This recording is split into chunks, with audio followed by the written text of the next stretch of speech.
नागपुरात विश्व हिंदू परिषदेच्या आंदोलनानंतर मुस्लिम संघटनांचंही आंदोलन. फहीम शमीम खानवर बेकायदेशीरपणे जमाव गोळा केल्याचा आरोप. तर गणेश पेठ पोलीस ठाण्यात गुन्हा दाखल.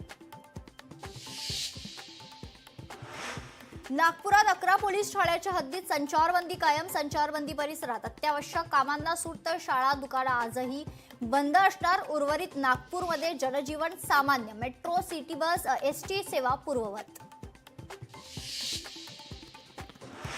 नागपूर हिंसाचारादरम्यान दंगेखोरांकडून महिला पोलिसाचा विनयभंगासह अश्लील शेरेबाजी करणाऱ्या टोळक्यावर गुन्हे दाखल. आरोपींवर कठोर कारवाईची सर्वपक्षीयांची मागणी. अधिवेशन संपत आलं तरी विरोधी पक्ष नेत्याबाबत निर्णय होईना. भास्कर जाधवांच्या नावासाठी अध्यक्षांच्या अनुमतीची प्रतीक्षा.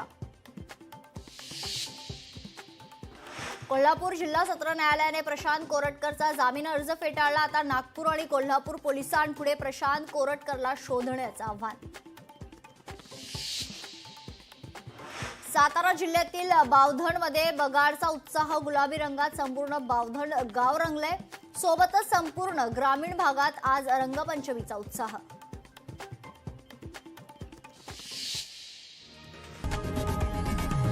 लोकशाही मराठी ऐका, पहा, जागरूक रहा.